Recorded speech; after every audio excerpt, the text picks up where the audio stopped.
नमस्कार, चुनावी पंच लेकर हाजिर हूं मैं राजीव। तो दोस्तों, रोज हम बात करते हैं 7 बजे से 8 बजे, कभी कभी थोड़ा समय बढ़ भी जाता है। चर्चा चुनाव की हो रही थी और चुनाव के साथ साथ कोरोना जैसी महामारी ने एक बार फिर से देश को जकड़ लिया और उसके बाद हम देख रहे हैं कि स्थितियां बदल चुकी हैं इस देश में। लेकिन स्थितियां बदलें और उसके साथ साथ चुनाव आयोग से ये भी सिफारिश होने लगी कि आप चुनाव को, जो पश्चिम बंगाल के चुनाव हैं, उसको आप कट शॉर्ट ख्याल यानी कि जल्दी चुनाव करवा दीजिए। 3 चरणों के जो मतदान बचे हुए थे उन मतदान को, मतलब 3 चरणों को एक साथ करवा दीजिए। ये ख्याल ममता बनर्जी का था, लेकिन ममता बनर्जी की बात नहीं मानी गई। बाद में चुनाव आयोग ने ये कहा कि तय समय के अनुसार ही चुनाव होगा और चुनाव तय समय के अनुसार ही करवाया जा रहा है। कल 6ठे चरण का मतदान खत्म हुआ पश्चिम बंगाल में। अब 26 तारीख को 7वें चरण का मतदान है। इसके बाद आखिरी यानी 8वें चरण का मतदान 29 तारीख को होना है। उसके बाद 2 मई को रिजल्ट आना है। 5 राज्यों के चुनाव हो रहे हैं, जिसमें से 4 राज्यों के चुनाव हो गया ऑलरेडी। विधानसभा चुनाव की बात कर रहा हूं दोस्तों। इसके अलावा कई राज्यों में उपचुनाव भी हो रहे हैं और उसमें विधानसभा भी है, उसमें लोकसभा भी है। यह ऐसे राज्य लगभग 14 हैं। तो अलग अलग राज्यों में देश में चुनाव का एक माहौल रहता है। हर साल आप देखेंगे कि किसी न किसी राज्य में चुनाव होते ही रहते हैं। लेकिन इसी बीच दोस्तों, महामारी के कारण बहुत सारी चीजें बदल गई हैं। एक तरफ किसान आंदोलन जो बहुत ही तेजी से आगे बढ़ रहा था। आपको पता ही है कि किसान जब दिल्ली आ रहे थे, कूच कर रहे थे, उन्हें दिल्ली के बॉर्डर पर अलग अलग जगहों पे रोक दिया गया था और उसके बाद जहां किसान रुके उन्हीं जगहों पे किसानों ने धरना प्रदर्शन शुरू कर दिया। अब किसानों को भी कहा जा रहा है कि वो कोरोना महामारी के बीच में वो भी अपने अपने घर लौट जाएं। किसान नेताओं का कहना है कि हम नहीं लौटेंगे और इस महामारी से लड़ने में आपकी मदद करेंगे। तो किसानों की बात ये रही। साथ साथ आज ही चुनाव आयोग ने चुनावी रैलियों को पर रोक लगा दी है, यानी कि अब जो सियासी दल हैं वो पश्चिम बंगाल में चुनावी रैलियां नहीं कर पाएंगे। लेकिन इससे पहले ये बात तब आई है जब आप याद कीजिए कि सबसे पहले वाम दलों ने वर्चुअल रैली की सिफारिश की थी और उन्होंने घोषणा कर दी थी कि हम अब वर्चुअल रैली करेंगे। फिर राहुल गांधी ने कहा कि मैं जितनी रैलियां आगे करने वाला था उन सबको मैं अब खत्म करता हूं, रद्द करता हूं। और उन्होंने ऐलान किया, यानी कि राहुल गांधी ने, कि अब मैं यानी कांग्रेस पार्टी के जो प्रमुख हैं अब वो रैली नहीं करेंगे। इसके बाद ममता बनर्जी ने अपनी बड़ी रैलियों को छोटा कर दिया और उन्होंने कहा कि अब मैं छोटी छोटी सभाएं करूंगी। इसके बाद प्रधानमंत्री नरेंद्र मोदी ने कल ट्वीट करके जानकारी दी थी कि वो अब आगे की रैलियां नहीं करेंगे। लेकिन शाम होते होते ये कहा गया कि प्रधानमंत्री नरेंद्र मोदी की भाजपा कार्यकर्ताओं की तरफ से जबरदस्त डिमांड है और उस कारण वो वर्चुअल रैली करेंगे। अब सवाल ये उठता है कि वर्चुअल रैली तो प्रधानमंत्री कर रहे हैं, आज उन्होंने किया भी है। और प्रधानमंत्री नरेंद्र मोदी ने जब वर्चुअल रैली की शुरुआत की तो उन्होंने कहा कि दोस्तों देखिए, ये आप पिक्चर भी देख रहे हैं, प्रधानमंत्री नरेंद्र मोदी जब वर्चुअल रैली कर रहे हैं, लोग बैठे हुए हैं। अब सवाल यहां ये उठता है कि वर्चुअली आप, प्रधानमंत्री नरेंद्र मोदी जी, आप तो एक जगह बैठे हुए हैं, चेहरे पर मास्क नहीं है। चलिए, मेरे चेहरे पर भी मास्क नहीं है और मैं अकेला बैठा हुआ हूं कैमरे के आगे, आप लोगों से चर्चा करता हूं। इसी तरह चर्चा प्रधानमंत्री नरेंद्र मोदी भी कर रहे हैं। लेकिन आप देखेंगे कि जो लोग बैठे हुए हैं, ये आगे की पंक्ति के लोग तो दिखाए जा रहे हैं, लेकिन पीछे भीड़ है। और इस महामारी में भीड़ को इकट्ठा करना एक अच्छी बात नहीं मानी जा रही है, क्योंकि इससे कोरोना प्रोटोकॉल का उल्लंघन हो रहा है। आप देखेंगे एक बात और कि कई राज्यों में लॉकडाउन है, कई राज्यों ने नाइट कर्फ्यू लगा रखा है और कई राज्य वीकेंड कर्फ्यू से भी गुजर रहे हैं। इसके अलावा इस देश में लगभग हर राज्य में धारा 144 लागू है, जहां 4 से ज्यादा लोग इकट्ठे नहीं हो सकते हैं। यह सिर्फ इसलिए क्योंकि महामारी का दौर चल रहा है। ऐसे में आप वर्चुअल रैली की भी इजाजत क्यों दे रहे हैं, ये एक बड़ा सवाल है चुनाव आयोग से। इसके अलावा दोस्तों, कोरोना महामारी और बहुत सारी बातें, बहुत सारे सवाल जवाब और बहुत सारे जो दिन भर के घटनाक्रम हैं उस पर हम चर्चा करेंगे। और हमारे साथ एक पैनल मौजूद है इस वक्त। और सबसे पहले आपको अपने पैनल से मुलाकात करवाता हूं, परिचय करवाता हूं। डॉक्टर मुकेश कुमार काफी काफी व्यस्त रहते हैं, उसके बाद भी हमारे साथ जुड़ते हैं, आप लोगों के साथ रूबरू होते हैं। मुकेश जी, आपका स्वागत करता हूं। वरिष्ठ पत्रकार डॉक्टर मुकेश कुमार दोस्तों आपके सामने हैं। अमलेंदु उपाध्याय जी हमारे साथ रोज जुड़ते हैं लगभग, और लगातार आप लोगों से चर्चा कर रहे हैं। और सर्वमित्रा सुरजन जो देशबंधु की संपादक हैं, वो भी हमारे साथ हैं। सर्वमित्रा जी, आपका भी स्वागत है। और एक बार तीनों हमारे पैनलिस्ट का स्वागत करता हूं इस कार्यक्रम में, और स्वागत करता हूं अपने दोस्तों, साथियों, शुभचिंतकों, आप सबका जो हमारे साथ जुड़ गए हैं इस वक्त, जो जुड़ने वाले हैं और इस कार्यक्रम को देख रहे हैं। और जैसा मैं हमेशा बोलता हूं कार्यक्रम की शुरुआत में, आप भी अगर जो नए जुड़े हैं वो उनके लिए ज्यादा स्पेशली बोल रहा हूं, जो पुराने हैं वो जानते हैं कि हम इस कार्यक्रम को 2 वे करते हैं, यानी आप भी अपने कमेंट्स लिखिए, अपने विचार रखिए, आपके विचारों को से भी हम रूबरू होंगे, देश दुनिया से जोड़ेंगे आपकी बातों को भी, और साथ साथ हमारे पैनलिस्ट से भी चर्चा करेंगे। तो जी सीधा आपके पास आऊंगा। एक जो इंपॉर्टेंट तथ्य है वो अभी जो शुरुआत में मैं नहीं बोल पाया था, लेकिन वो तथ्य भी बोलना यहां जरूरी है कि आज जब प्रधानमंत्री नरेंद्र मोदी वर्चुअल रैली कर रहे थे तो उन्होंने कहा, एक बात कही कि दोस्तों मैं आप लोगों के साथ, आप लोगों के सामने सशरीर उपस्थित नहीं हो पाया क्योंकि मैं कोरोना पे मुख्यमंत्रियों की बैठक ले रहा था। तो यहां साफ 2 बातें आ रही हैं। एक तो कल उनका बयान आया प्रधानमंत्री पीएमओ की तरफ से, प्रधानमंत्री ने अपनी रैली रद्द कर दी। दूसरी बात यह आ रही है, प्रधानमंत्री खुद कह रहे हैं कि मैं कोरोना के कारण आज मुख्यमंत्रियों की बैठक ले रहा था, एक जरूरी बैठक, जिस कारण आज मैं आप लोगों के बीच नहीं आ पाया हूं, वर्चुअली आपके बीच हूं। लेकिन इस बैठक में जो कुछ हुआ है, यहीं से चर्चा की शुरुआत करना चाहता हूं। यानी कि इस बैठक में, प्रधानमंत्री नरेंद्र मोदी की मुख्यमंत्रियों की बैठक में जो एक जबरदस्त खींचतान की बात निकली है, वो मुख्यमंत्री अरविंद केजरीवाल जो दिल्ली के मुख्यमंत्री हैं, उनके और प्रधानमंत्री के बीच अगर बाइट दिखा पाए जल्दी से, तो केजरीवाल जी की बाइट और प्रधानमंत्री नरेंद्र मोदी की बाइट ये जरूर दिखा दीजिए। और ताकि इस सवाल के साथ, इस बाइट के साथ आगे बढ़ेंगे, और डॉक्टर मुकेश कुमार से टिप्पणी चाहूंगा इस पे। मैं अपने प्रोड्यूसर से कहूंगा कि जल्दी से फटाफट जरा बाइट दिखाइए। ये हमारी जो परंपरा है, हमारे जो प्रोटोकॉल है, उसके बहुत खिलाफ हो रहा है कि कोई मुख्यमंत्री ऐसी इन हाउस मीटिंग को लाइव टेलीकास्ट करे। ये उचित नहीं है, ये हमने हमेशा संयम पालन करना चाहिए। ठीक है सर, इसका ध्यान रखेंगे आगे से। सर, मैं सभी आत्माओं को शांति मिले, जिन जिन लोगों का इस दौरान कोरोना की वजह से जिनका देहांत हो गया, और उनके परिवारों को दुख सहने की शक्ति दे।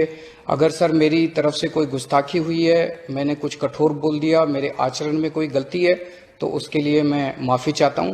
लेकिन अभी तक जितने आज पॉल साहब की जो प्रेजेंटेशन थी वो भी बहुत अच्छी थी, और उसके हिसाब से जो भी हमें निर्देश दिए गए हैं उन निर्देशों का हम पालन करेंगे।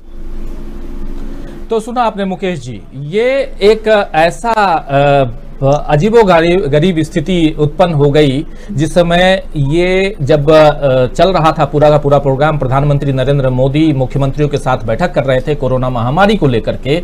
उस समय ये लाइव चल रहा था, खासकर अरविंद केजरीवाल की तरफ से इस कार्यक्रम को जो केजरीवाल बोल रहे थे उसे सारे टेलीविजन चैनल, नेशनल चैनल दिखा रहे थे। इस पर प्रधानमंत्री भड़क गए। लेकिन सवाल ये उठता है कि क्या यहां प्रधानमंत्री का प्रोटोकॉल के हिसाब से भड़कना उचित है? जब देश एक महामारी से गुजर रहा है, ऐसे में देश की जनता को यह जानने का क्या हक नहीं है कि उसके मुख्यमंत्रीगण अलग अलग राज्यों के, दिल्ली में हम लोग रहते हैं तो दिल्ली के मुख्यमंत्री, छत्तीसगढ़ में रहते हैं या राजस्थान में या किसी दूसरे राज्य में रहते हैं तो वहां के मुख्यमंत्री क्या कुछ बोल रहे हैं, यह जानने का हक जनता को नहीं है क्या? पहला सवाल यही है। और दूसरा, इसके साथ साथ ये जोड़ना चाहूंगा कि जिस प्रकार खुलेआम प्रधानमंत्री नरेंद्र मोदी ने फटकार लगाई है अरविंद केजरीवाल को, इससे कितना उचित समझते हैं आप? पहली बात तो यह है कि देखिए, मुख्यमंत्रियों के अंदर, विभिन्न राज्यों के मुख्यमंत्रियों के अंदर बहुत गुस्सा भरा हुआ है। अभी तक दर्जनों मीटिंग प्रधानमंत्री इन लोगों के साथ कर चुके हैं, और मुख्यमंत्री जो मुद्दे बातचीत में उठाते हैं, मीटिंग्स में उठाते हैं, उनको ठीक ढंग से एड्रेस नहीं किया जाता है। उनकी मांगों का, उनकी समस्याओं पर विचार करके केंद्र सरकार कोई समाधान उनको दे रहा हो, ऐसा नहीं हो रहा है। तो तमाम राज्यों के मुख्यमंत्री, खासतौर पर जो गैर बीजेपी राज्यों के मुख्यमंत्री हैं, उनके अंदर एक छटपटाहट, एक बेचैनी है कि आखिर हम करें तो करें क्या, क्योंकि वो फिर बाहर जाकर ये इसी तरह की बातें करते हैं, केंद्र सरकार पर आरोप लगाते हैं और वाजिब बातें करते हैं। और उन शिकायतों को हमने बाज दफे सही भी पाया है कि अगर वो वैक्सीन को लेकर शिकायत कर रहे हैं, ऑक्सीजन को लेकर शिकायत कर रहे हैं, या जो केंद्र से आर्थिक मदद मिलनी चाहिए उसको लेकर वो कोई मांग कर रहे हैं, तो उस पर क्या सरकार कर रही है ये कभी सामने आता ही नहीं है। तो इन मीटिंग्स में मुख्यमंत्री जो चीजें रखते हैं वो लोगों तक कैसे पहुंचेगी? अगर मीटिंग्स में बात हुई और वहीं उसको बस्ते में बंद करके डीप फ्रीजर में रख दिया गया तो फिर फायदा क्या हुआ? तो हम ये देख रहे हैं और तमाम मुख्यमंत्री ये महसूस कर रहे हैं कि ये जो मीटिंग्स हो रही हैं ये केवल एक विंडो ड्रेसिंग है। ये दिखाने के लिए है कि प्रधानमंत्री सबसे बातचीत कर रहे हैं, वो विचार विमर्श करके कदम उठा रहे हैं, जबकि ऐसा है नहीं। इतनी क्राइसिस के मौके पर इस तरह की बैठक करना एक बात है, लेकिन लगातार बात करके समाधान ढूंढते रहना अलग बात है। एक छोटी सी बात मैं आपको बताना चाहूंगा कि पिछले साल 20 अप्रैल को जो इन्होंने एम्पावर्ड ग्रुप बनाए थे 6, उनमें से 6ठे ने कहा था कि ऑक्सीजन की कमी आ सकती है, उसकी तैयारी की जानी चाहिए। और एक साल बाद तक एक भी टैंकर नहीं खरीदा गया ऑक्सीजन की ढुलाई के लिए। तो साल भर सरकार उस पर बैठी रही। तो ये सरकार का रवैया है। पूरे साल तो प्रधानमंत्री चुनाव प्रचार के मोड में रहते हैं, वो अपनी छवि बनाने के लिए लगे रहते हैं। एक तरह का अहंकारोन्मादी जो उनके अंदर है, मेगालोमैनिक चरित्र है उनका, आत्ममुग्धता है, वो उसी में गुम रहते हैं। तो इस वजह से जो पूरे मुख्यमंत्री हैं, और मैं समझता हूं कि केजरीवाल ने ये जानबूझकर किया है, वो इस तरह की शरारत कर सकते हैं ये हम सब जानते हैं। उन्होंने जानबूझकर किया और जब उनको टोका गया तो उन्होंने माफी भी मांग ली, वो विनम्रता भी उन्होंने दिखाई। हम ये भी जानते हैं कि उनकी विनम्रता भी कितनी बनावटी होती है। लेकिन ये प्रधानमंत्री को अपने अंदाज में अगर थोड़ा बेहतर अंदाज देते तो उनका बड़प्पन झलकता।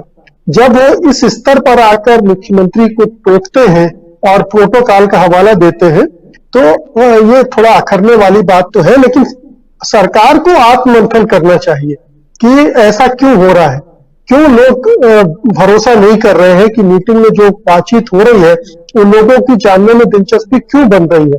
तो ये सवाल है। मुझे लगता है जब संसद की कार्रवाई का सीधा प्रसारण हो सकता है तो मुख्यमंत्रियों के साथ बैठक का क्यों नहीं हो सकता है, किसानों के साथ बातचीत का क्यों नहीं होना चाहिए? बिल्कुल होना चाहिए। सरकार को भी अपना पक्ष, आखिरकार उनका भी पक्ष तो जनता के बीच जाएगा ना। अगर उनके पास अपने पास वैलिड पॉइंट है, उनका अपना पक्ष मजबूत है, तो जब लाइव होगा तो उसका पक्ष भी जाएगा, जैसे संसद में जाता है। तो लेकिन चूंकि ये सरकार डिफेंसिव है, हर तरफ से हर मोर्चे पर इसे चोट खानी पड़ रही है पिछले इस कोरोना के वजह से खास तौर पर, इसलिए। और आप जानते हैं कि प्रधानमंत्री वैसे आहत ना होते, लेकिन बंगाल के चुनाव हो रहे हैं, 2 फेज की अभी पोलिंग और होनी है, और जितना डैमेज कोरोना की वजह से होगा उतना बंगाल पर भी असर पड़ेगा। तो वो इस डैमेज को भी कंट्रोल करने में लगे हुए। तो ये एक बड़ा सवाल है जो केजरीवाल साहब ने अपनी इस हरकत की वजह से उठाया है। जी सीधे सरमित्रा जी आपके पास आना चाहूंगा, ये जानना चाहता हूं कि आखिर प्रधानमंत्री नरेंद्र मोदी जी आखिर जब भाषण दे रहे थे, मतलब भाषण क्या, खासकर मुख्यमंत्रियों के साथ जो बैठक कर रहे थे, इस बैठक की लाइव इस बैठक का जो लाइव टेलीकास्ट किया गया वो टेलीकास्ट, पहली बात ये, जैसा अभी मुकेश जी भी बता रहे हैं कि संसद की जो कार्रवाई होती है उसकी अगर उसका लाइव प्रसारण कर सकते हैं तो बाकियों का क्यों नहीं कर सकते हैं, बिल्कुल सही बात है। लेकिन प्रधानमंत्री का भड़कना, और उसके बाद हम देख रहे हैं कि पूरे देश दुनिया में इस वीडियो को प्रसारित भी किया जा रहा है। तुरंत ब्रेकिंग न्यूज तमाम चीजें हम देख रहे हैं कि अलग अलग जगहों से आ रही हैं। व्हाट्सएप यूनिवर्सिटी बिल्कुल सजग हो गया है, तैयार हो बैठा रहता ही है, आप जानती हैं। ऐसे में इस कोरोना काल में एक मुख्यमंत्री ने जो किया वो कितना उचित है कि वो अपने भाषण को टेलीकास्ट किया, मतलब वो ये जताना चाह रहा था, बताना चाह रहे हैं कि हम क्या बोल रहे हैं, हमारी जनता सुने। इसको आप कितना उचित समझती हैं?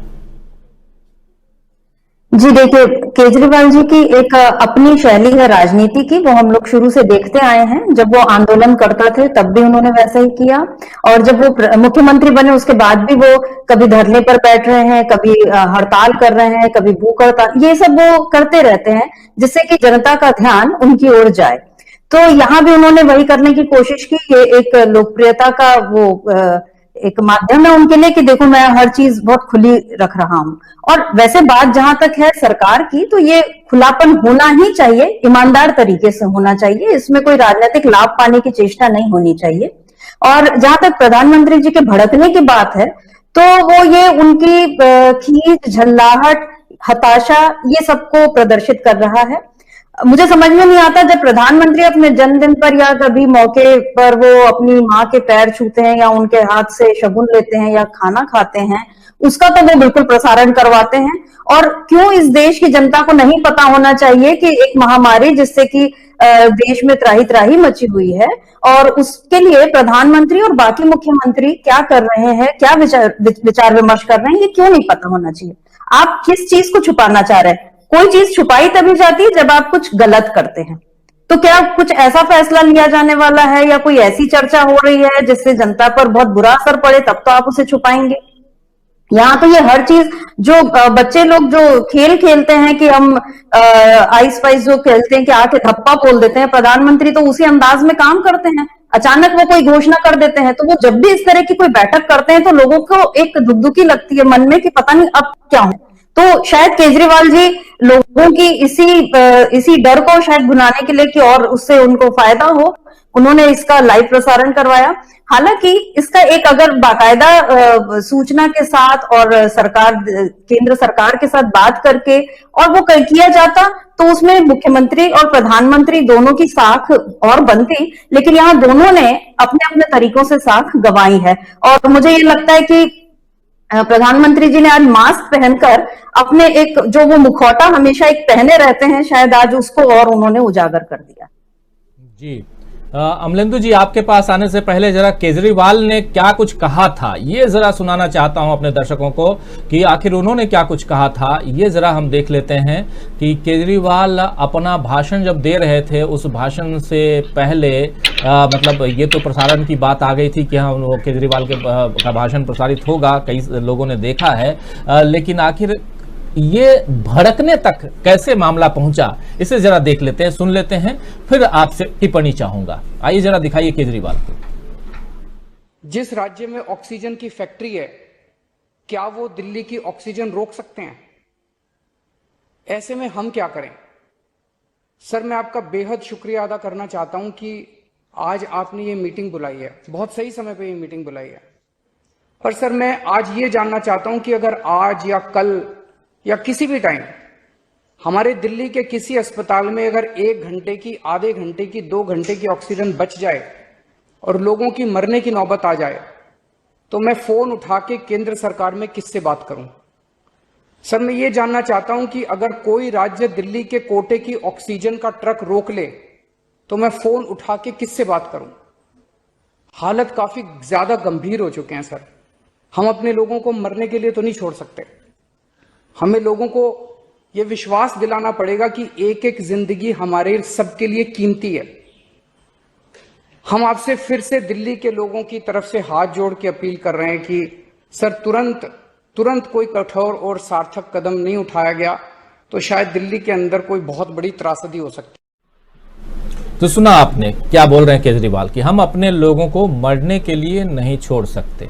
ये रिमार्केबल है अमलेंदु जी। लेकिन इस पूरे भाषण में अमलेंदु जी, कहीं ऐसा लग रहा है कि इससे एक मुख्यमंत्री को टेलीकास्ट नहीं करना चाहिए था? देखिए, इसमें 2 चीजें हैं। अगर मंशा ठीक हो तो किसी भी मुख्यमंत्री को इसको टेलीकास्ट करने में कोई परेशानी नहीं होनी चाहिए।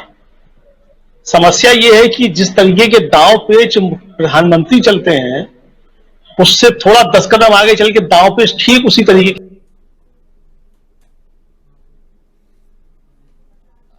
अमलेंदु जी जो दांव पेच जो थे भारतीय राजनीति में आजमाए सब, अन्ना आंदोलन से लेकर के और सब चीजें जो थी, वो दांव पेच आरएसएस ने सब केजरीवाल के जरिए आजमाए।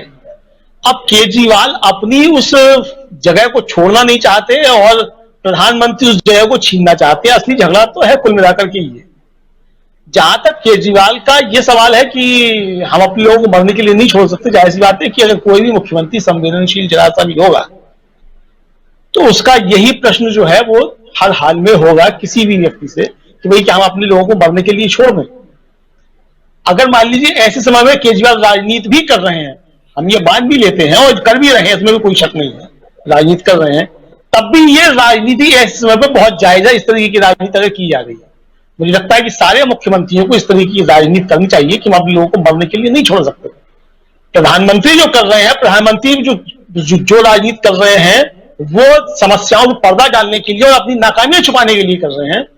केजरीवाल ने जो राजनीति की वो किसी भी तरीके से समस्या को उजागर करने के लिए राजनीति की। मुझे लगता है कि ये राजनीति जो है वो सारे मुख्यमंत्रियों को इस तरीके से करनी चाहिए।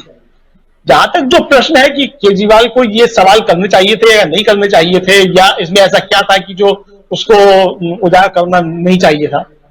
अमलेंदु जी सवाल ये है, आवाज आ रही है अमलेंदु जी? सवाल ये है कि क्या मुख्यमंत्री अरविंद केजरीवाल ने लाइव टेलीकास्ट करके कोई गलती की? नहीं, बिल्कुल कोई गलती नहीं की। देखिए, जहां तक गलती, अगर सिर्फ एक सीधा सा सवाल पूछा जाए कि क्या केजरीवाल ने कोई गलती की, तो मुझे नहीं लगता कि कोई गलती की। मतलब मैं फिर ये कह रहा हूं कि कोई गलती नहीं की। और प्रधानमंत्री तो प्रोटोकॉल तोड़ने के लिए ही जाने जाते हैं। प्रधानमंत्री ने आज तक कितने प्रोटोकॉल का पालन किया? क्या पाकिस्तान चले जाना बिना देश को बताए हुए प्रोटोकॉल था? भाई आप जो है नवाज शरीफ के क्या शादी में चले जाए बिना देश को बताए हुए प्रोटोकॉल तोड़ के, ये जायज था? अगर वो जायज था तो केजरीवाल का लाइव कर देना क्या गलत था? और ऐसा लाइव करने में आखिर क्या समस्या थी? मतलब ऐसी कौन सी बातें हो रही थी जिसको देश की जनता को नहीं जानना चाहिए? सवाल यह है कि आप जब 10 राज्यों के मुख्यमंत्री से बात कर रहे हैं और कल को जो है मीडिया कुछ भी छापे तो हर मुख्यमंत्री जवाब देता है कि नहीं मीटिंग में ये बात हुई थी, मीटिंग में ये बात नहीं हुई थी। इस तरीके की कोई भी बैठक हो, मुझे लगता है कि उसका सबका जो बिल्कुल लाइव टेलीकास्ट होना चाहिए निश्चित तौर पे, और जनता के सामने बातें आनी चाहिए कि कौन जो है क्या कर रहा है। अगर प्रधानमंत्री जनता के चुने हुए हैं तो जो राज्यों के मुख्यमंत्री है वो भी जनता नहीं चुने, किसी और ने नहीं चुने। तो उन राज्यों के मुख्यमंत्रियों की भी जिम्मेदारी अपनी जनता के प्रति है जितनी प्रधानमंत्री की देश की जनता के प्रति है। अब प्रधानमंत्री अगर अपनी जिम्मेदारी का निर्वहन नहीं कर रहे हैं और राज्यों के मुख्यमंत्री अगर अपनी जिम्मेदारी का निर्वहन कर रहे हैं तो उस मुख्यमंत्री को क्या दोष है? प्रधानमंत्री अपनी स्थिति स्पष्ट करें कि वो जो है अपनी जिम्मेदारी का निर्वहन क्यों नहीं कर रहे हैं, वो जो है देश की समस्याओं को छोड़ करके चुनाव में क्यों व्यस्त हैं, ये प्रधानमंत्री को स्पष्ट करना चाहिए। मुझे लगता है कि प्रधानमंत्री की दिक्कत यही हो गई कि लोग जो है अगर ये सीधा प्रसारण हो रहा है, अगर किसी मुख्यमंत्री ने सवाल पूछ लिया कि साहब आपने जो है अब तक कोई बैठक नहीं की, 1 साल के अंदर आपने कोई काम नहीं किया, प्लांट लगने थे वो कहां प्लांट लगे, ऐसा मुकेश जी ने कहा कि कोई टैंकर नहीं खरीदा गया। किसी ने ये सवाल पूछ लिया कि 1 साल में आपने कितने टैंक खरीद लिए, हमारे जीएसटी के पैसे का क्या हुआ, पीएम केयर फंड का क्या हुआ, तो प्रधानमंत्री क्या जवाब देंगे? तो प्रधानमंत्री की बेचैनी जो थी वो इस बात को लेकर के थी कि ये चीजें जो थी वो सामने नहीं आनी चाहिए। तो मुझे लगता है कि केजरीवाल ने जो किया, मतलब उनके पीछे उनकी मंशा राजनीतिक हो सकती है, निश्चित रूप से राजनीतिक मंशा है, लेकिन गलत नहीं है वो। मुझे लगता है कि ये राजनीतिक मंशा जो है सारे मुख्यमंत्रियों को करनी चाहिए और प्रधानमंत्री स्वयं आगे बढ़ के जो इसका लाइव प्रसारण कर देना चाहिए। भाई आप इसरो जाएंगे अगर वैज्ञानिकों से मिलने के लिए, आप उसका लाइव प्रसारण कराएंगे तो मुख्यमंत्री से वार्ता कर लाइव प्रसारण क्यों नहीं हो सकता है? आप संगम में स्नान करने जाएंगे, उसका लाइव प्रसारण होगा, मुख्यमंत्रियों के साथ क्यों नहीं होगा? मुख्यमंत्रियों की बैठक कोई कैबिनेट की बैठक भी नहीं है कि कैबिनेट के अंदर कोई गोपनीय फैसला लिया जाना है और वो चीज जो है वो जनता के सामने नहीं आनी चाहिए, कैबिनेट के अंदर नहीं चाहिए। सवाल यह कि प्रधानमंत्री कितने फैसले जो हैं अब जी अमलेंदु जी कैबिनेट से बिल्कुल पूछी सही कह रहे हैं, गई। बीच बीच में आवाज आपकी चली जा रही है, लेकिन मुकेश जी सीधा आपके पास आना चाहूंगा। अमलेंदु जी कुछ पॉइंट्स उठा रहे हैं बिल्कुल सही कि इसरो में आप जा रहे हैं, चाहे आप जैसे शर्मित्रा जी ने कहा कि आप अपनी माता जी के पास में जाते हैं जन्मदिन पे आशीर्वाद लेने के लिए, या आप गंगा स्नान के लिए जाते हैं, कुंभ स्नान के लिए जाते हैं, तमाम चीजों में प्रधानमंत्री जब जाते हैं या पाकिस्तान जाते हैं नवाज शरीफ की बेटी की शादी में, तो ये सारे प्रोटोकॉल को तोड़ करके या जैसे भी हो लाइव दिखाने की कोशिश जो होती है, एक तरफ प्रोटोकॉल दूसरी तरफ लाइव दिखाने की, और प्रधानमंत्री करते हैं। लेकिन सवाल ये उठता है कि प्रधानमंत्री प्रोटोकॉल में प्रधानमंत्री तो ऊपर हैं, प्रधानमंत्री या पीएमओ को बिना बताए हुए, मतलब ये एक टेक्निकल प्रश्न आपसे पूछ रहा हूं, आलोचना की बात से परे, मतलब इससे अलग हट करके, कि टेक्निकली क्या ये संभव है कि पीएम की बैठक हो रही है, महामारी ही सही, इस बैठक में मुख्यमंत्री जो है, एक मुख्यमंत्री वो अपना वक्तव्य जो दे रहा है उसे लाइव टेलीकास्ट कर सकता है? टेक्निकली तो अब परंपरा पर आधारित है, प्रोटोकॉल पर आधारित है, तो वो अपनी जगह दुरुस्त है। प्रधानमंत्री ने कुछ गलत नहीं कहा, लेकिन मैं दूसरा पॉइंट रेज करना चाहता हूं। मैं ये कहना चाहता हूं कि आज भारतीय राजनीति, भारतीय गवर्नेंस किस स्थिति में पहुंच गया है कि वहां एक मुख्यमंत्री को ये जरूरत महसूस हो रही है। और मैं आपको ये बता दूं कि जितने भी मुख्यमंत्रियों ने ये मीटिंग अटेंड की होगी, वो भी जब प्राइवेट बातचीत में ये कह रहे होंगे कि केजरीवाल ने ठीक किया, क्योंकि ये सबके मन की बात है, सब चाह रहे हैं कि उनकी चीजें सामने आए। तो जो पूरा फेडरल स्ट्रक्चर है हिंदुस्तान का, जो संघीय ढांचा है, उसको प्रधानमंत्री और इस सरकार ने इस नीचे स्तर तक ले आया है, विश्वास नहीं रह गया है, वो यकीन नहीं रह गया है। सरकार या तो उनको दबाने की कोशिश करेगा या फिर चीजों को अपने ढंग से इस्तेमाल करेगा। तो ये खतरा देखते हुए, और जो मुख्यमंत्री हैं उन पर अपने यहाँ की जनता का जबरदस्त दबाव है। मैं केजरीवाल पर जो दबाव पड़ रहा होगा अभी, उसकी जरा कल्पना कीजिए। 37,000 मामले अगर एक प्रदेश, आवाज बार बार जा रही है, थोड़ा सा डिस्टरबेंस दिखाई दे रहा है। आप ही नहीं, मतलब ओवरऑल थोड़ा इंटरनेट में कहीं दिक्कत दिखाई दे रही है मुकेश जी। मैं अपने प्रोड्यूसर से कहूंगा कि जरा चेक करें, लेकिन बहुत ही गंभीर मसले पर चर्चा कर रहे हैं दोस्तों। अगर इस बीच मैं कोशिश यही करूंगा कि हमारे तमाम साथी जो हैं वो ठीक से जुड़े रहें। और जी मुकेश जी, आप अपनी बात को आगे बढ़ाइए। जी, मैं ये कह रहा था कि जो संघीय ढांचे में एक व्यवस्था है,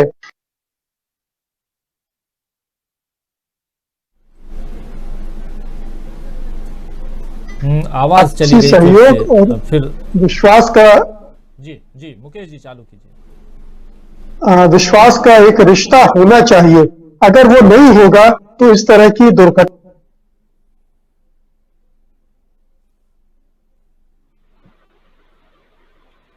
जबरदस्त दबाव है दिल्ली की जनता का, क्योंकि जब इतने बड़े पर, आवाज आ रही है जी, आपकी आवाज आ रही है बिल्कुल। तो जब यह हाहाकार दिल्ली में ऑक्सीजन को लेकर खास तौर पर, और बार बार आप ध्यान रखिए केजरीवाल ये पूछ रहे हैं कि मैं किसको फोन करूं अगर कहीं ऑक्सीजन खत्म हो जाए। ये कितना बड़ा गैप है केंद्र और राज्य सरकार, और राज्य सरकार कोई तमिलनाडु केरल की नहीं, दिल्ली में बैठी राज्य सरकार। और ये गैप भी दिल्ली की सरकार, जो आप जानते ही हैं कि उसके पास कितने अधिकार है, बहुत सीमित अधिकार है, और अब तो खींच लिए सारे, छीन लिए हैं केंद्र सरकार ने। वहां पर अगर मुख्यमंत्री को मीटिंग में यह पूछना पड़े प्रधानमंत्री से कि मैं किसको फोन करूं, तो आप सोचिए कितनी बड़ी गंभीर स्थिति आ गई है पूरे देश के प्रशासन तंत्र में।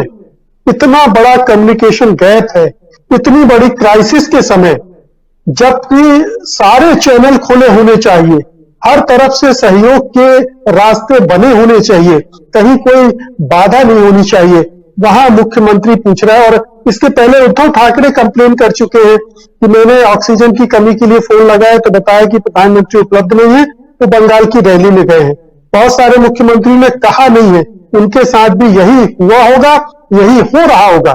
प्रधानमंत्री नहीं मिल रहे होंगे, कोई मंत्री नहीं मिल रहा होगा, कोई एक ऐसा चैनल नहीं होगा जिसके जरिए वो अपनी बात कह सके और उनको सही रिस्पांस मिल सके। तो आप केजरीवाल की मंशा पर डाउट कर सकते हैं, उनके राजनीतिक शैली, उनके राजनीतिक चरित्र पर संदेह प्रकट कर सकते हैं, लेकिन अगर पूरे कॉन्टेक्स्ट में इस घटना को देखेंगे तो आपको समझ में आएगा कि हमारे देश में पूरा राजनीतिक और प्रशासनिक तंत्र किस निचले स्तर पर पहुंचा दिया इस सरकार ने कि अब वहां पर हर मुख्यमंत्री कोई एरा गैरा नहीं, मुख्यमंत्री को लग रहा है कि मैं किससे बात करूं केंद्र में, कौन मेरी समस्या का समाधान करेगा इस महासंकट के समय। जी, ये एक बड़ा सवाल है कि इस महासंकट के समय आखिर कौन बात करेगा। और मुकेश जी, आप जैसा 7:30 बजे आपको जाना होता है, मैं समझ रहा हूं कि समय खत्म हो गया है, आप जाएंगे। आपको बहुत बहुत धन्यवाद मुकेश जी कि आप जुड़े हमारे साथ, लेकिन हमारे दोनों साथी बने रहेंगे, शर्मित्रा जी और अमलेंदु जी, आप दोनों हमारे साथ जुड़े हुए हैं और हम चर्चा कर रहे हैं, काफी गंभीर चर्चा इस वक्त दोस्तों। और चर्चा यही कि आखिर इस महामारी पे अगर कोई प्रधानमंत्री के साथ डिस्कशन को लाइव करवाता है मुख्यमंत्री, तो इसमें क्या बुराई है, क्या गलत है। लेकिन इसी बीच प्रधानमंत्री नरेंद्र मोदी जब पहुंचते हैं वर्चुअल रैली में, यानी चुनावी रैली करते हैं, तो वहां कहते हैं कि दोस्तों मैं आप लोगों से रूबरू नहीं हो पाया सशरीर, इसलिए क्योंकि मैं कोरोना पर बैठक ले रहा था मुख्यमंत्रियों की।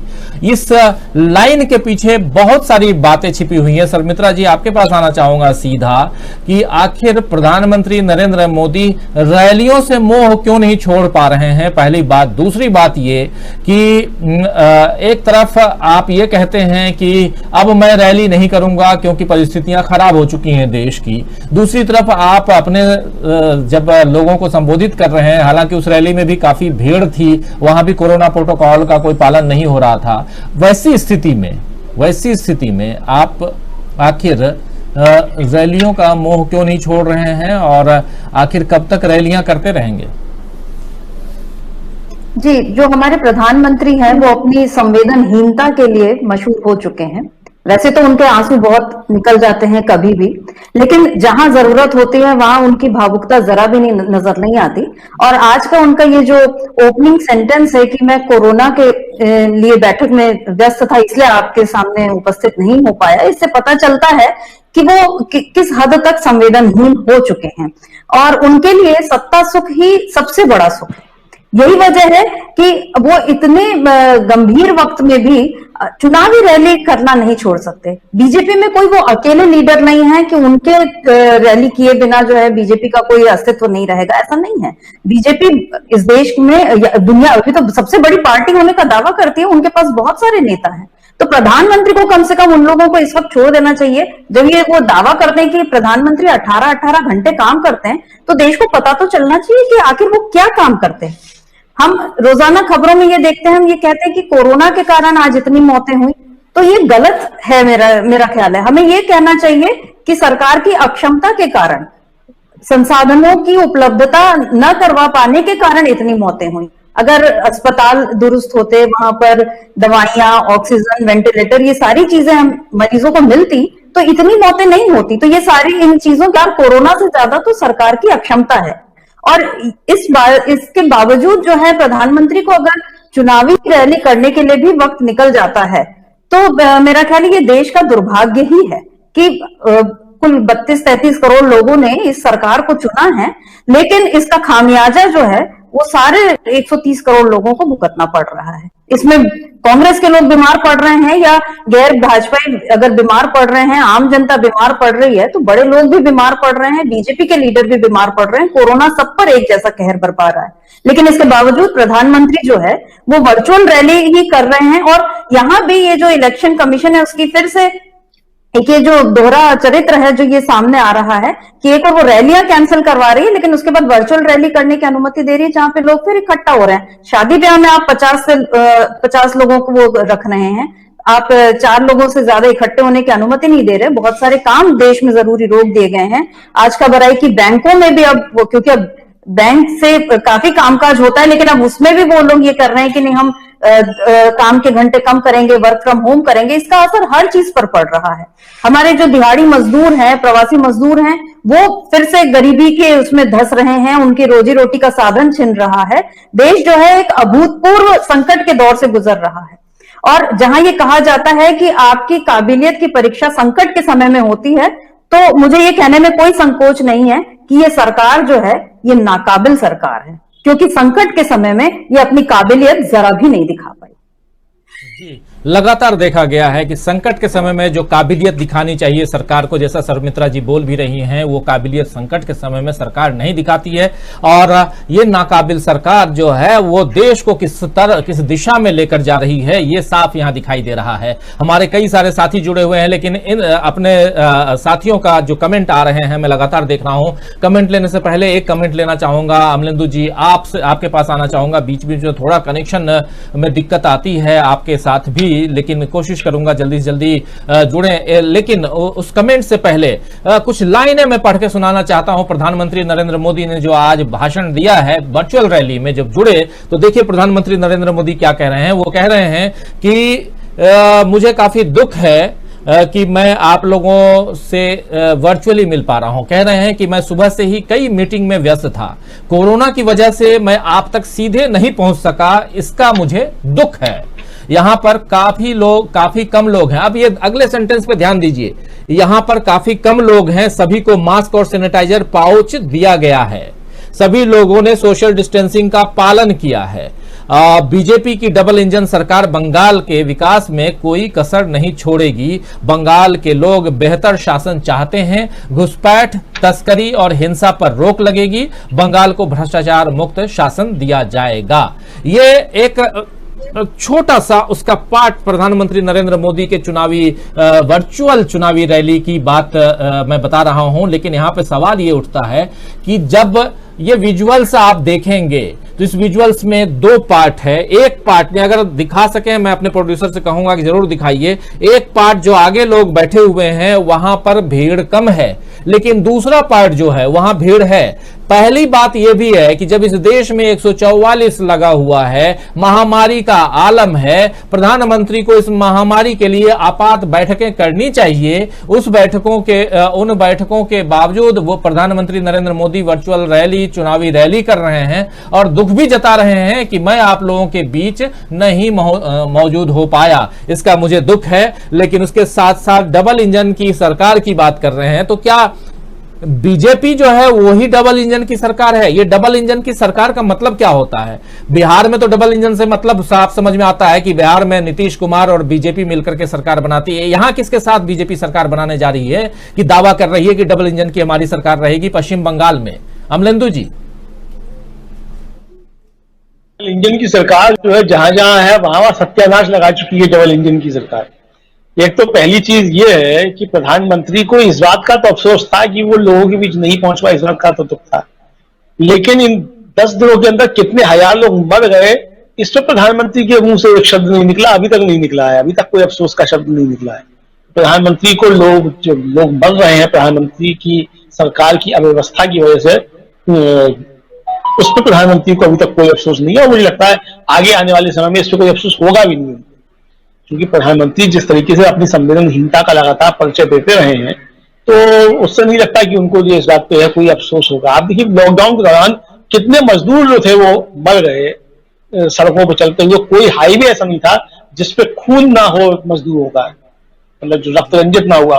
तो प्रधानमंत्री के मुंह से एक शब्द जो था वो किसी उसके लिए नहीं निकला, बल्कि निकला तो क्या, प्रधानमंत्री एक तरीके से कहा जाए उपहास सा उड़ाया कि लोग जो है अपनी खुशी से चले जा रहे हैं। मतलब हमने तो कहा था सब अपनी जगह रुक रहे हैं, यानी लोग अपनी खुशी से चले जा रहे हैं। आप पढ़ाई जो अपनी खुशी से हो रहा है, प्रधानमंत्री ने कहा था जो जहां है वो वहां रहे।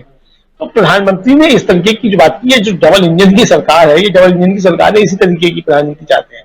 अब प्रधानमंत्री कम से कम उत्तर प्रदेश को देख लेते, जो उत्तर प्रदेश से खबरें भयावह आ रही हैं, जिस तरीके की उत्तर प्रदेश से, मतलब ये सर्वोत्ता जी ने बिल्कुल सही कहा कि ये मौतें कोरोना से नहीं हो रही हैं, कोरोना से कोई नहीं मर रहा है, लोग मर रहे हैं जो सरकार की अव्यवस्था है, व्यवस्था की अव्यवस्था है, उससे मर रहे हैं लोग। कोरोना से कोई नहीं मर रहा है, कोरोना से किसी की जान नहीं जा रही है। जो जान जा रही है वो जो नाकामियां इस सरकार की हैं। 1 साल के अंदर जिस तरीके से सरकार ने सिर्फ प्रचार पर ध्यान दिया, बीमारी से लड़ने के लिए कोई कदम नहीं उठाए गए, उसके दुष्परिणाम जो वो सब सामने आ रहे हैं और आगे आने वाले समय में और भयंकर इसके दुष्परिणाम सामने आएंगे। अभी तो कुछ भी नहीं आया है, इससे बहुत भयंकर सामने आएंगे। मुझे लगता है कि प्रधानमंत्री को अब भी सचेत हो जाना चाहिए, समझ जाना चाहिए और अपनी जो ये भाषण है इस पर रोक लगानी चाहिए और काम करना चाहिए। आपके भाषण से देश नहीं चलेगा, आपके भाषण से भारतीय जनता पार्टी चल सकती है, आप चुनाव जीत सकते हैं, लेकिन आपकी जिम्मेदारी जो है वो चुनाव जीतना नहीं है। आपकी जिम्मेदारी भारतीय जनता पार्टी के प्रति नहीं है, आपकी जिम्मेदारी अब देश के प्रति है। अब मुझे लगता है कि प्रधानमंत्री को देश के प्रति अपनी जिम्मेदारी का एहसास निश्चित तौर पर होना चाहिए। इस संकट के समय में, इस समय देश भी संकट में है और मानवता भी संकट में है, दोनों संकट में हो, प्रधानमंत्री को थोड़ा सा गंभीर होना चाहिए और राष्ट्रबोध जो प्रधानमंत्री के अंदर निश्चित तौर पर होना ही चाहिए। जी सर, मित्रा जी, एक सवाल आपके साथ कि क्या आखिर प्रधानमंत्री नरेंद्र मोदी जब चुनाव चल रहा है, देश में एक अलग तरह की परिस्थितियां बनी हुई हैं। पिछले साल जब कोरोना की स्थिति थी, लॉकडाउन और तमाम चीजों को सबने झेला है, इस देश ने झेला है, यहाँ की जनता ने झेला है। लेकिन आज अगर आप देखें विजुअल्स अलग अलग शमशान घाटों की, अलग अलग कब्रिस्तानों की, तो दिल दहल जाता है। रात को 10-10 बजे, 11 बजे रात तक चिताएं जल रही हैं, वहां पर लाशें जो हैं दफनाई जा रही हैं। उसके बाद प्रधानमंत्री नरेंद्र मोदी वोट मांगने के लिए उपस्थित हो जाते हैं और ये भी कहते हैं कि मैं, माफ कीजिए आप तक, मुझे दुख है, माफ नहीं, मुझे दुख है कि मैं आप तक नहीं पहुंच पाया। सवाल ये उठता है कि आखिर इस गंभीरता को, देश की गंभीरता, प्रधानमंत्री की नहीं कह रहा हूं, गंभीरता कह रहा हूं इस महामारी की, इस महामारी की गंभीरता को ये देश, इस देश के हुक्मरान कब समझेंगे, जब सुप्रीम कोर्ट में बिल्कुल ही एक आज ही जो सुनवाई होनी थी इसी महामारी को लेकर के, उस सुनवाई को टाल दी गई है। अब 27 तारीख यानी कि आने वाले सप्ताह में मंगलवार को सुनवाई होगी। हरीश साल्वे को एक वहां वो भी थे, लेकिन उन्होंने अपने आप को वापस कर लिया, विड्रॉ कर लिया है। आखिर कौन सुनेगा? सुप्रीम कोर्ट पर भी भरोसा जनता जिस प्रकार करती रही है, वो भरोसा कहीं ना कहीं सुप्रीम कोर्ट ने भी डिगा दिया है और वो साफ दिखाई दे रहा है। माफ करें सुप्रीम कोर्ट, लेकिन ये बात सामने है, कह रहा हूं, क्योंकि कहीं ना कहीं भरोसे की बात है, ये भरोसा भी टूटा है। आखिर किस पर भरोसा जनता करे जब ऑक्सीजन की कमी, जिस बनारस से प्रधानमंत्री जीत कर आते हैं, उस बनारस का डीएम कहता है कि हमारे पास सिलेंडर फिल करने के लिए, उसको रिफिल करने के लिए हमारे पास मशीनें नहीं हैं, इसलिए सिलेंडर खाली हैं, ऑक्सीजन खाली है, ऑक्सीजन नहीं है। टैंकर्स गायब हो जा रहे हैं। अलग अलग हॉस्पिटल्स में कहे जा रहे हैं कि हमारे यहाँ आप पेशेंट लेके मत आइए। तमाम बातें हम लगातार चर्चा कर रहे हैं, लेकिन इस चर्चा के दौरान, इस महामारी के दौरान चुनाव का मोह और उसमें जनता पिस रही है, लेकिन साहब जो हैं वो चुनाव कर रहे हैं। क्या कहेंगे? जी बिल्कुल, जो हम लोग कहते थे, एक लिखने पढ़ने में अक्सर एक जुमला इस्तेमाल होता है कि लाशों पर राजनीति करना, और इस समय ऐसा लग रहा है कि उसको हम अपनी आंखों के सामने सच होता देख रहे हैं। भरोसा नहीं होता, लेकिन ये सच है, इस देश की कड़वी हकीकत है कि हमें एक ऐसे प्रधानमंत्री मिले हैं, एक ऐसी सरकार मिली है जिसकी प्राथमिकता जो है अलग अलग राज्यों में भगवा झंडा फहराना है, न कि तिरंगे को ऊपर रखना है, उन लोगों को जिंदा रखना है जो तिरंगे को ऊपर रखते हैं। हम ये लगातार देख रहे हैं कि ये सरकार अपनी जिम्मेदारियों से बचती आ रही है। पूरा 1 साल मिला था, अच्छे से तैयारी कर सकते थे, पता था कि कोरोना से बचाव के लिए क्या क्या चीजें जरूरी होती हैं, वेंटिलेटर जरूरी होते हैं, ऑक्सीजन जरूरी होती है। उस 1 साल में आपने कई बड़े बड़े दावे किए कि हम ये करेंगे, वो करेंगे, लेकिन इस बीच आपने क्या किया? आपने बहुत सारा ऑक्सीजन बाहर सप्लाई किया, आपने वेंटिलेटर्स बनाने पर और ध्यान नहीं दिया।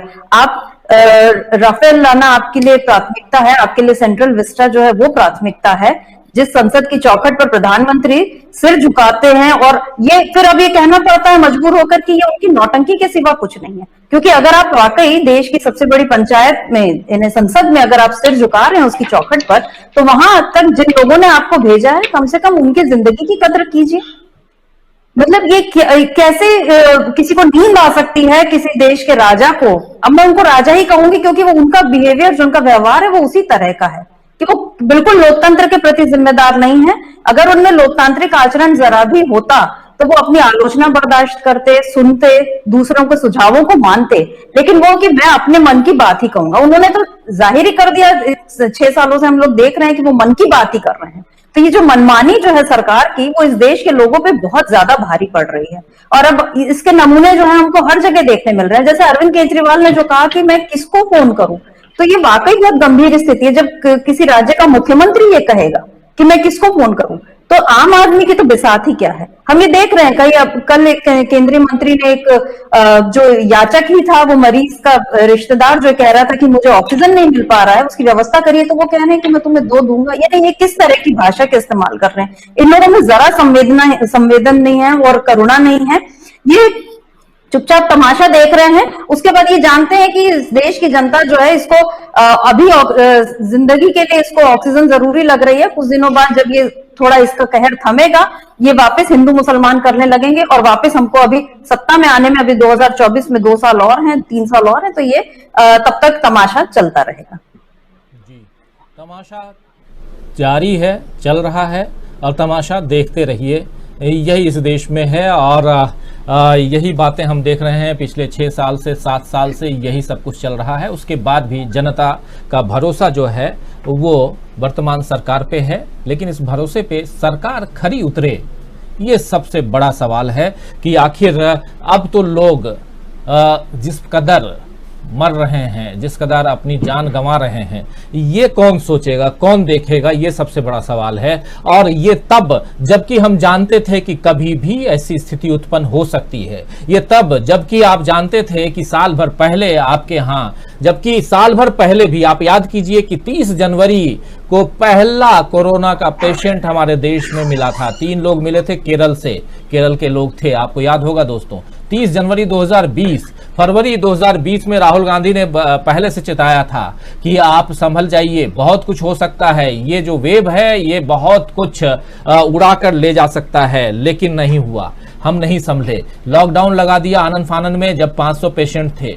और उसके बाद देश की स्थिति क्या हो गई। आज ही एक सर्वे आया है दोस्तों, उस सर्वे के अनुसार, ये सर्वे जो है इंटरनेशनल सर्वे, जिसके अनुसार कहा जा रहा है कि पिछले साल कोरोना के लॉकडाउन से पहले भारत में गरीबों की संख्या 6 करोड़ थी, जो अब बढ़ करके 13 करोड़ हो गई है। और भारत एक ऐसी श्रेणी में आ गया है जहां सामाजिक रूप से गरीबों की संख्या बहुत ज्यादा हो गई है। 2 गुना से ज्यादा साल भर में गरीबों की संख्या बढ़ जाना, ये इस देश में ही हो सकता है, इस सरकार के अंतर्गत हो सकता है। ये देश देख रहा है, मैं बोल रहा हूं, लेकिन ये सारे तथ्य हैं, आंकड़े हैं, उस आधार पे बोल रहा हूं दोस्तों। अगर कोई जो मोदी जी का भक्त है, मोदी जी को पसंद करता है, उसे मेरी बात, हमारे पैनलिस्टों की बात बुरी लग सकती है, माफ करें दोस्तों, लेकिन जो आंकड़े हैं वही हैं। राहुल गांधी का नाम लेता हूं, कई लोग बोलते हैं कि पप्पू की बातें करने लगे। अरे भाई, वो पप्पू रहे, गप्पू रहे, कोई भी रहे,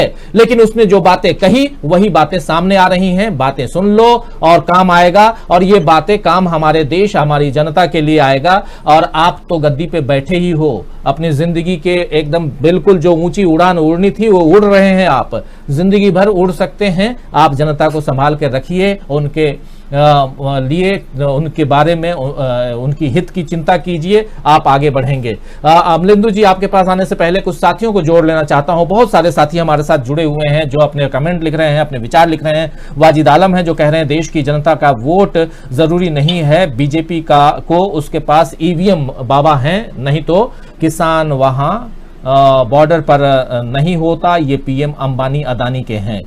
फिर आयु मुसलमान कह रहे हैं I miss you Rahul Gandhi, very good. Pallav Kumar कह रहे हैं कि नालायक फेंकू। सर्वेश यादव हैं जो बीजेपी को सत्ता चाहिए सिर्फ और सिर्फ। उसके अलावा तुषार शर्मा हैं जो कह रहे हैं कि Rahul Gandhi next PM in India. Seema Khatoon excellent channel कह रही हैं। फिर तुषार शर्मा हैं। फिर हमारे साथ काने बाबा कह रहे हैं मोदी जुमला दे गए आज भी।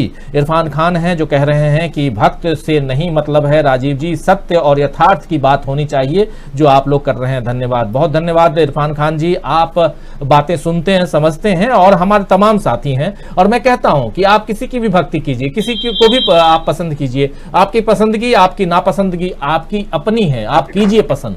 लेकिन जब सार्वजनिक बात होती है, जब इन जनरल हम बात करते हैं, तो देश हित में बात होनी चाहिए। वो भी अगर सरकार की बात होती है तो देश हित में, जनहित में बात होनी ही चाहिए। वो आप अपनी बात, पर्सनल बातें, मुझे चाय पसंद है कि कॉफी पसंद है, ये मेरी पसंद है। लेकिन जब हम पब्लिक के बीच हैं और पब्लिक को कॉफी पसंद नहीं है, चाय ही पसंद है, तो मुझे भी चाय पीनी चाहिए, नहीं तो नहीं पीनी चाहिए। बात यही आती है। लेकिन आप क्या करते हैं कि यहां लोग मर रहे हैं, लेकिन मुझे क्या पसंद है, मुझे वोट देना, मुझे चुनाव में प्रचार करना पसंद है, प्रधानमंत्री नहीं प्रचार मंत्री बन के रहना पसंद है। तो रहिए, फिर कौन कह रहा है कि आप मत रहो। असलम चिश्ती हैं जो कह रहे हैं कि विकास इतना भयंकर हो रहा है, पिछले साल दिया मोमबत्ती टॉर्च जला रहे थे, इस साल चिताओं को जला रहे हैं। देखिए कितनी गंभीर बात है अमलिंदु जी कि पिछले साल, सही बात कह रहे हैं असलम चिश्ती कि पिछले साल हम दिया मोमबत्ती लाइट्स टॉर्च ये जला रहे थे, रोशनी कर रहे थे। अब आप चले जाइए, हम लोग दिल्ली रहते हैं, दिल्ली आसपास देखिए, जहां जाइए आप देखिए चिताएं, इतने विजुअल्स हैं दोस्तों, मैं दिखा नहीं सकता, वो बहुत ही विभत्स हैं। मैं कई बार इच्छा होती है कि दिखाऊं, लेकिन इन विभत्स चीजों को दिखा करके आपका अभी क्यों, मतलब 1 घंटे में 15 मिनट 20 मिनट जो भी आप हमें देखते हैं, आपके मन को भी क्यों तकलीफ दें। हमारे फोटोग्राफर्स, हमारे वीडियोग्राफर, जो हमारे दोस्त, हमारे साथी, जो हमारे रिपोर्टर्स जो विजुअल्स लेके आ रहे हैं अलग अलग शमशानों की, अलग अलग कब्रिस्तानों की, देखकर रोंगटे खड़े हो जाएंगे उनको देख करके। और जो आंकड़े आ रहे हैं अभी इस देश में जो बताए जा रहे हैं, उनसे कई गुना ज्यादा लोगों की जान जा रही है। ये जान लीजिए, ये डॉक्टर्स कह रहे हैं अलग अलग हॉस्पिटल्स के। राजीव जेना भी हमारे साथ हैं जो कह रहे हैं will there be another general election in future. एक बड़ा सवाल है कि क्या और कोई जनरल इलेक्शन होगा इस देश में इन फ्यूचर, ये एक बड़ा सवाल पूछ रहे हैं राजीव जेना। बिल्कुल सही सवाल पूछ रहे हैं, वाजिब सवाल पूछ रहे हैं। इन सवालों के साथ जो कुछ और लोगों की बात ले लेते हैं। मोहम्मद अजमत हैं जो सही पीएम इस प्रचार मंत्री कह रहे हैं, फिर पल्लव कुमार कह रहे हैं Congress is far better than this one, और उसके अलावा मोहम्मद सरफराज यासीन हैं गुड कह रहे हैं। चंदन दीक्षित कह रहे हैं कि विकास इतना भयंकर हो रहा है, पिछले साल दिया मोमबत्ती टॉर्च जला रहे थे और इस बार चिताओं को जला रहे हैं। इरशाद अली भी हैं जो पीएम को अपने लिए 2 प्लेन खरीदने की क्या जरूरत थी कोरोना काल में। बिल्कुल सही सवाल है, यह भी वाजिब सवाल है कि जिस समय आपको ऑक्सीजन के प्लांट लगाने चाहिए थे, जब जान रहे थे कि आपके देश में भी ऐसी भयंकर स्थिति उत्पन्न हो सकती है, तो आप हंस रहे थे अमेरिका पे, आप हंस रहे थे इटली पे, आप हंस रहे थे ब्रिटेन पे कि देखो वो लोग इतने विकसित देश होकर के भी आज उनके यहाँ क्या स्थिति है। और हमारे यहाँ देखो कि हमारे यहाँ गाय का गोबर लगा लो, गौमूत्र पी लो, सब कुछ ठीक हो जाएगा। अमलेंदु जी, कहां चूक हो गई इस सरकार से कि आज इस भयावह स्थिति से मतलब में देश पहुंच चुका है और हम सब गुजर रहे हैं यहां से। हाँ, सबके अंदर कहीं ना कहीं इतनी चिंता व्याप्त है कि लोगों, मतलब क्या बोलूं मैं, शब्द नहीं है, निशब्द हूं। देखिए, निश्चित तौर पे और परिस्थितियां बहुत गंभीर हैं और जो खबरें जिस तरीके से आ रही हैं सामने, मतलब मुझे लगता है कि वो असली खबरें तो कुछ आ ही नहीं है। मैं अभी ये अखबार की खबर देख रहा था ऑनलाइन, कानपुर का, वो बता रहे हैं कि सरकारी आंकड़ा है कि 3 जो है वो मृत्यु हुई है कोरोना से और अंत्येष्टि हुई है 476 की उस शमशान में। बाकायदा उसने चित्र दिया है किस तरीके से एक के बराबर एक जो है वो अंत्येष्टियां हो रही हैं और सूर्यास्त के बाद अंत्येष्टि हो रही है उस अखबार ने।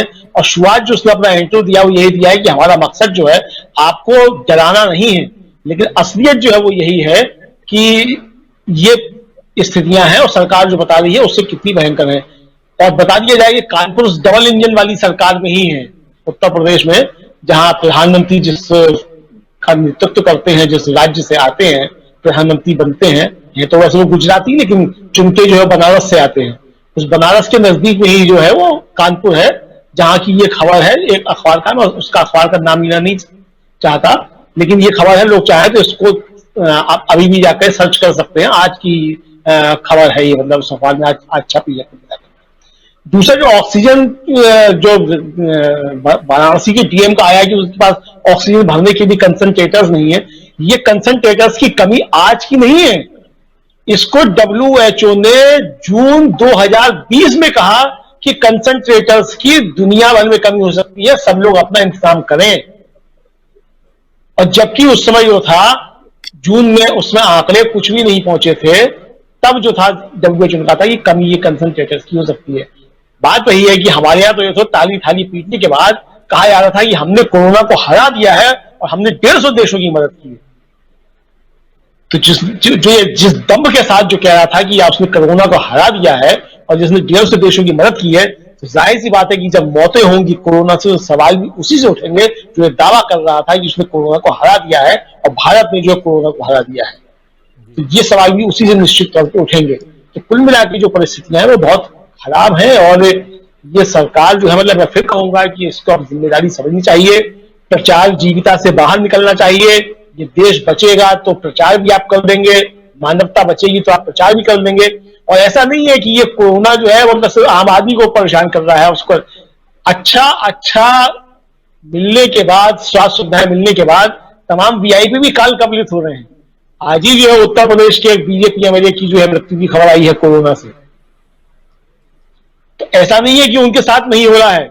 एक भारतीय जनता पार्टी के नेता जो है उनका ट्वीट जो है बाकायदा वायरल हो रहा है। मुख्यमंत्री योगी आदित्यनाथ को टैग करके वो कह रहे हैं कि उन्होंने सूबे के जो स्वास्थ्य मंत्री थे उनसे कहा कि उनका एक रिश्तेदार जो है वो आगरा में भर्ती है और उसको रेमडेसिविर की आवश्यकता है। तो उन्होंने बहुत बदतमीजी के साथ जवाब दिया जिसको वो लिख नहीं सकते। ये ट्वीट जो जबरदस्त तरीके से वायरल हो रहा है भारतीय जनता पार्टी के नेता का। एक भाजपा नेता का जो है वायरल हो रहा है संदेश, एक खबर संदेश वायरल हो रही है कि उसने खुद सीएमओ को फोन किया, उसको जवाब नहीं मिला, तो प्राइवेट एम्बुलेंस अपनी गाड़ी से लेकर के भागे और एम्बुलेंस नहीं मिली। ये उत्तर प्रदेश की से ही खबरें आ रही हैं कुल मिलाकर इस तरीके की। जो जिस तरीके की खबरें आ रही हैं निश्चित तौर पर बेचैन करने वाली हैं। और बहुत से केसेस तो ऐसे होने वाले हैं जो अव्यवस्था फैल रही है। आप ये देखिए तमाम डॉक्टर्स जो है वो अब संक्रमित हो चुके हैं और पैरामेडिकल स्टाफ संक्रमित हो चुका है। कितना भयंकर खतरा ये हो चुका है, इसको समझने की आवश्यकता है। और अगर इस बीच में प्रधानमंत्री जो है उनको इस बात का दुख होता है कि वो जो है प्रचार करने के लिए नहीं जा पाए, तो इस प्रधानमंत्री की संवेदनहीनता पे क्या कहा जाए। मतलब हम तो रो भी नहीं सकते। बिल्कुल बिल्कुल, हम ज्यादा बोलेंगे लोगों को तकलीफ होगी, बहुत सारे प्रेशर आते हैं, लेकिन फिर भी जो बातें होती हैं दोस्तों वो हम आप तक रखते हैं और हमारा फर्ज है कि हम आप तक रखें जो सच्चाई है। और सच्चाई ये है कि देश गंभीर हालात से गुजर रहा है और इस वक्त महामारी ने जिस कदर देश को जकड़ रखा है उससे बाहर कैसे निकला जाए, पहली बात यही होनी चाहिए थी। लेकिन ये बात यहाँ नहीं हो रही है। किसी भी तरह करके ये चुनाव जल्दी गुजर जाए। और आप जान रहे हैं कि 29 तारीख तक चुनाव है और अभी 26 तारीख को 7वें फेज का चुनाव है पश्चिम बंगाल में, और पश्चिम बंगाल में ही 8वें चरण का मतदान 29 तारीख को है। उसके बाद 2 तारीख को भी एक जलसा होने वाला है जिसमें किसकी जीत होगी, किसकी हार होगी, उस हिसाब से लोग लड्डू बनवाएंगे और पटाखे फोड़ेंगे, तमाम चीजें होंगी।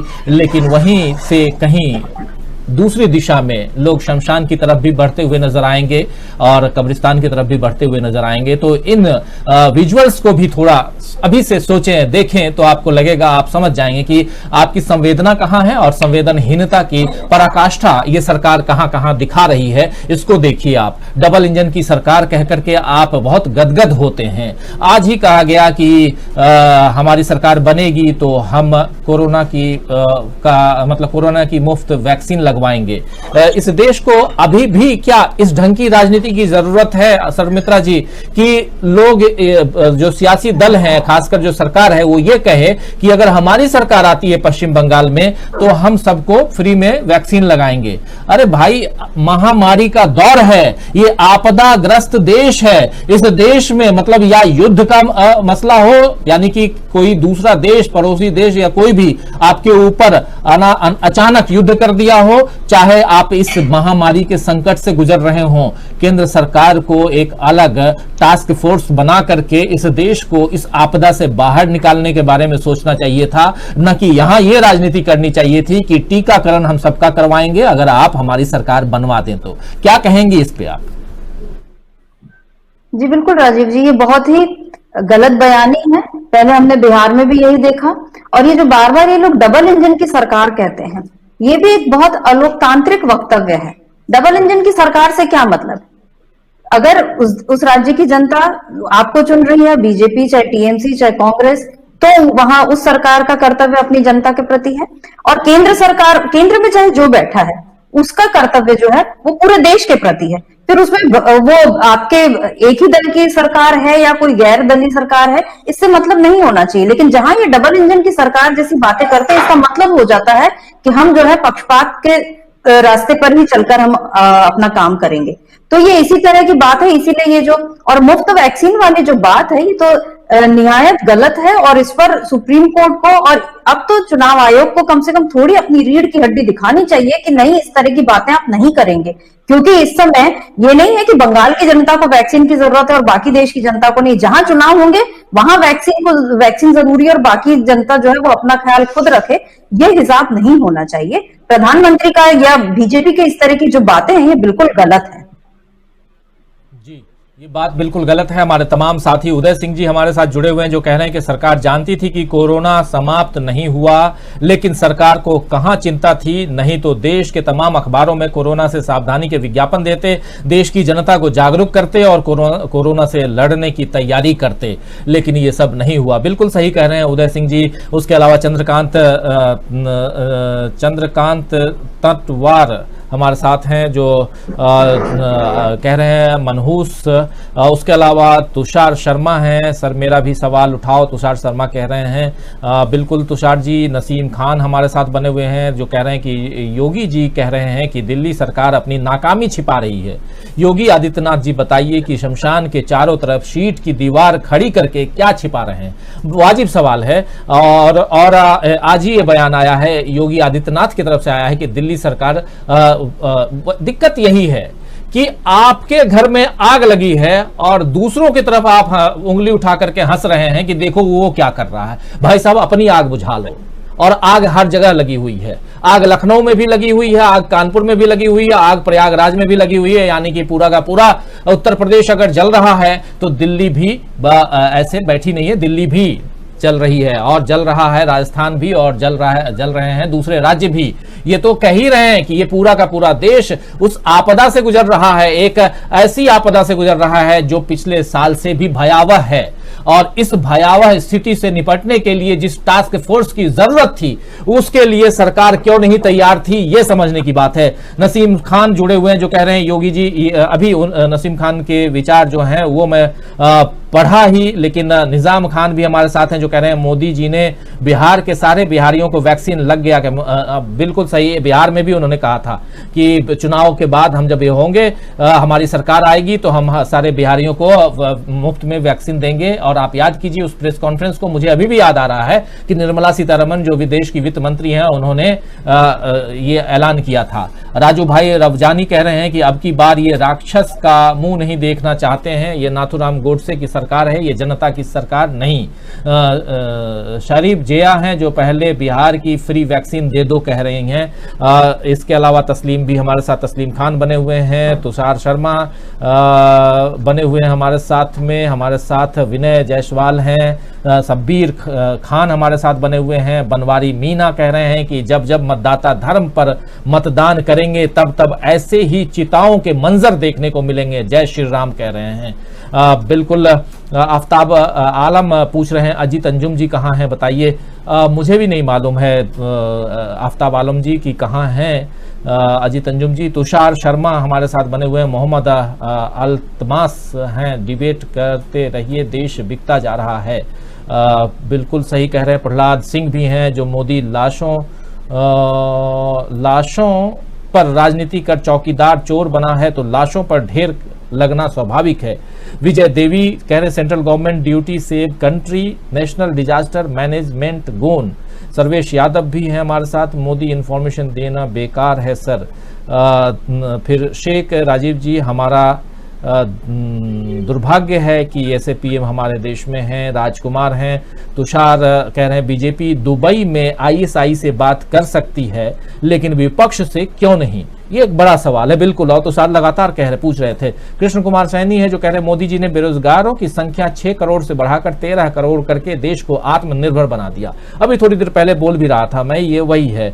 काने बाबा कह रहे हैं कि जब वोट शमशान के लिए किए थे तो अस्पताल कहां से हुए। बिल्कुल सही सवाल है। शमशान और कब्रिस्तान दो बातें थी कि वो सरकारें जो आई वो कब्रिस्तान के लिए जमीनें देती रहीं, अब मैं शमशान बनाऊंगा तो बना लीजिए भाई शमशान, लेकिन मरता कौन है? जनता। पिस रही है जनता, इस बात को समझना होगा। आखिरी कमेंट चाहूंगा अमलेंदु जी, ओवरऑल इतने सारे कमेंट सुन रहे हैं आप, लगातार हमारे साथी लगातार लिख रहे हैं। फरहान अहमद कह रहे हैं कि सर अजान का टाइम हो गया है, बिल्कुल जल्दी प्रोग्राम को खत्म करेंगे अभी। सुमन पांडे हैं जो कह रहे हैं सर ये कोरोना सिर्फ डिपॉपुलेशन के लिए है, सब मिले हुए हैं, government, businessman, doctor, all are in this agenda called डिपॉपुलेशन।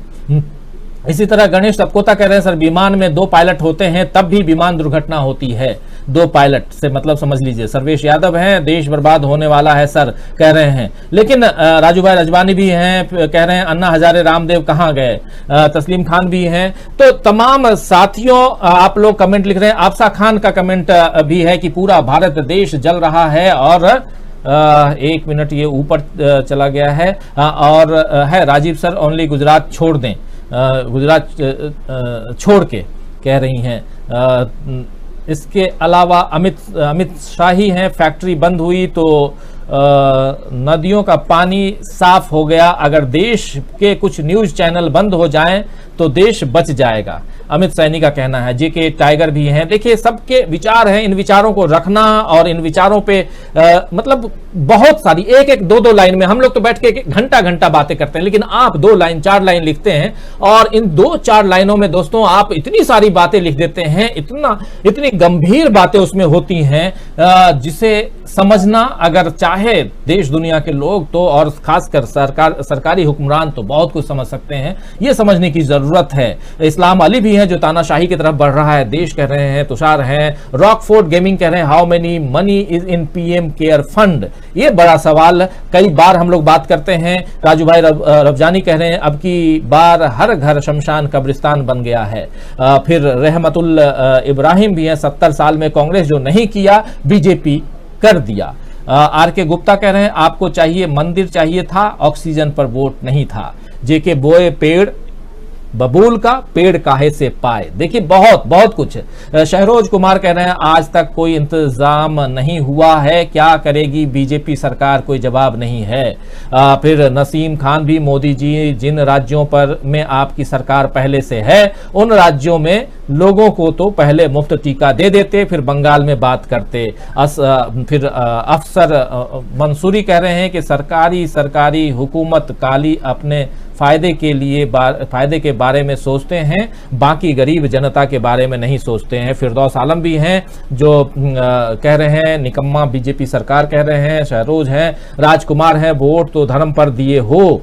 सुमन पांडे भी हैं, वोट तो धर्म पे दिए हो। यहीं से बात शुरू होती है, यहीं पे बात अमलेंदु जी खत्म होती है कि आप जब भी परेशानियों में फंसते हैं वोट धर्म पे मांगते हैं, और ये एक बहुत शानदार नुस्खा है। आपके हाथ में उस तिजोरी की चाबी है जिसमें आप जिस ताले में चाबी आपके हाथ में जो है वो आप डालते हैं, वोट आपके ऊपर धड़धड़ा कर गिरने लगते हैं। और ये तिजोरी जो है वो धर्म है, ये तिजोरी हिंदुइज्म है, ये तिजोरी हिंदू बनाम मुसलमान है। और अब तो इसके बाद अगर सारी चीजें ठीक हो जाएंगी तो एक बार फिर से हिंदू बनाम मुसलमान आप देखेंगे जब सीएए और एनआरसी इस देश में लागू होगा। अमलेंदु जी आखिरी कमेंट आपका। देखिए निश्चित तौर पे ये जो बांटने की राजनीति है, उस बांटने की राजनीति का ही परिणाम है कि आज ये दुर्दिन जो है इस देश को देखने पड़ रहे हैं। और निश्चित तौर पे मतलब बांटने वाले अगर जिम्मेदार हैं तो बंटने वाले भी जिम्मेदार हैं। आप जब वोट डालने के लिए आते हैं तब आप जो है वो उस समय हिंदू हो जाते हैं, मुसलमान हो जाते हैं, ब्राह्मण हो जाते हैं, दलित हो जाते हैं, ओबीसी हो जाते हैं। मतलब उस समय आप जो है अपनी धर्म और जाति में बढ़ जाते हैं। जब आप वोट डालने के लिए आते हैं तब आपके सामने जो है ना अस्पताल की समस्या होती है, ना स्कूल की समस्या होती है, ना सड़क की समस्या होती है। तो ये जिम्मेदारी जो है मतलब सिर्फ आप राजनीतिज्ञों को दोष देकर के ही काम नहीं चल सकता। राजनीतिज्ञों को दोष देना चाहिए, बिल्कुल देना चाहिए, क्योंकि वो बांटते हैं, लेकिन वो बांटने में सफल तब होते हैं जब आप बट जाते हैं। तो ये जिम्मेदारी आपकी भी अपनी है। मुझे लगता है कि संकट के बाद जो कम से कम लोगों की आंखें खुलनी चाहिए। मगर जिस तरीके से सोशल मीडिया पर मैं लोगों को देख रहा हूँ बातें करते हुए, तमाम लोग तो सुधर गए हैं, लेकिन अभी भी लोग जो है तमाम लोग जो है वो इतनी ज्यादा गंदगी फैलाई हुई, लगता है कि जैसे जो नरपिशाच जो है वो आ गए हैं धरती के ऊपर। मतलब मानवता नाम की चीज रह ही नहीं गई है। ये सिर्फ पिशाच, इनको जो मनुष्य का खून चाहिए, इनको जो है सिर्फ ये स्थिति हुई है। मुझे लगता है कि लोगों को जो है अपने अंदर भी झांक करके देखना चाहिए कि आपके अंदर का इंसान जिंदा है या कोई पिशाच आके बैठ गया है। ये हम सबको जो है सोचने की आवश्यकता है। जी, बहुत सही कहा अमलेंदु जी आपने कि आखिर आप अंतरात्मा की आवाज सुनिए और झांकिए, देखिए आप क्या कर रहे हैं, देश आपका कहां जा रहा है, इस देश की जनता आप हैं और ये आपको सोचना होगा कि आपकी भी भागीदारी है इस देश को बनाने में, इस देश को बिगाड़ने में। आप क्या जवाब देंगे अपने आने वाली पीढ़ी को, ये एक बड़ा सवाल है। हमारे साथ 2-3 लोगों के और वो लेना चाहूंगा। राजकुमार हमारे साथ जुड़े हुए हैं जो कह रहे हैं थैंक यू मेरा कमेंट लेने के लिए। निजाम खान भी हैं, तुषार शर्मा लगातार बने हुए हैं, रजवान अहमद भी बने हुए हैं, आरएल गुप्ता हैं जो कह रहे हैं विकास की गंगा तो खतरे के निशान से ऊपर बह रही है। मदन लाल कह रहे हैं कि नमो को रोकना विपक्ष के बस की बात नहीं है, नामुमकिन है। बंगाल में नमो अच्छा करेगी, नरेंद्र मोदी की सरकार बनेगी, ऐसा इनका मानना है। मदन लाल जी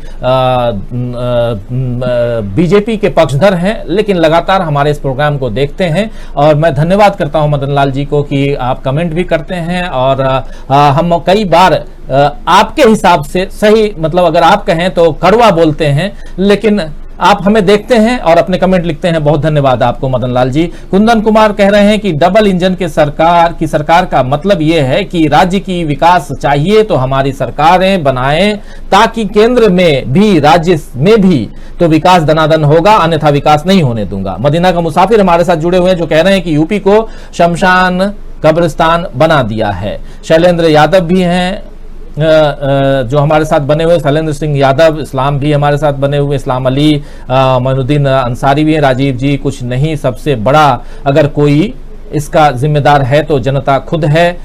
ये मैं भी मानता हूं, आप बिल्कुल सही है, मैं आपकी बातों से इत्तेफाक रखता हूं। तस्लीम खान कह रहे हैं नमस्कार, आयुष्मान भारत योजना से किसी को लाभ हुआ है क्या बताएंगे?